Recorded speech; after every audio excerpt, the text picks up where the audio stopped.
La LNH a été touchée par plusieurs scandales d'alcool et de drogue. Des joueurs vedettes tels Guy Roudelaire et Mike Ribeiro en furent victimes. Leurs actions ont eu des échos jusque dans les ligues mineures. Hockey Québec et les organisations de chaque ville ont pris des mesures afin de contrer ce genre d'action.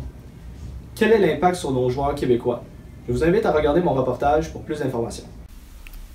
Hockey Québec et les organisations municipales abordent le problème en condamnant toute consommation d'alcool ou de drogue avec des politiques strictes que nous expliquera le directeur de la catégorie junior de l'Association de hockey de Blainville.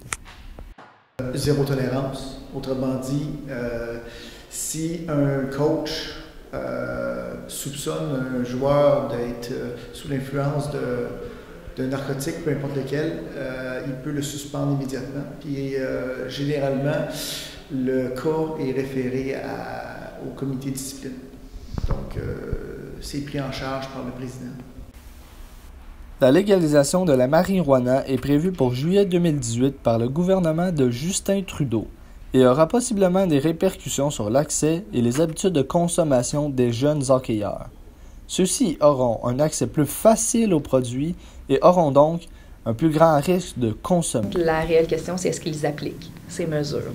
On a l'impression parfois qu'il y a le règlement qui est présent. Par contre, est-ce qu'il y a une application, est-ce qu'il y a des sanctions réelles qui sont posées? C'est pas toujours le cas. Et c'est pas toujours évident de savoir qu'un joueur est intoxiqué non plus, d'en avoir la preuve. Le joueur peut simplement dire non, j'ai rien consommé. Et à ce moment-là, ça devient la parole d'une personne contre une autre. Sur ce tableau, il est possible de remarquer la popularité du cannabis chez les jeunes et la croissance entre le 2e secondaire et le 5e secondaire, surtout dans la catégorie des consommateurs occasionnels.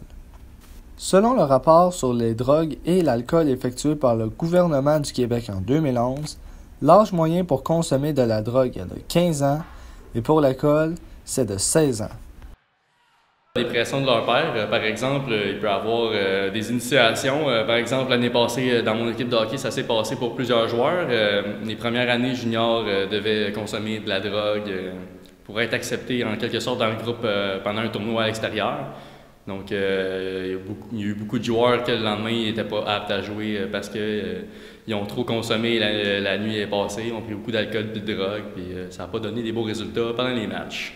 Dans un contexte où la popularité de l'alcool et de la drogue ne cesse d'augmenter, quelles seront les solutions adoptées pour contrer la problématique grandissante de la consommation d'alcool et de drogue, autant au hockey mineur que dans la LNH? C'était Justin Vizina pour l'Informateur.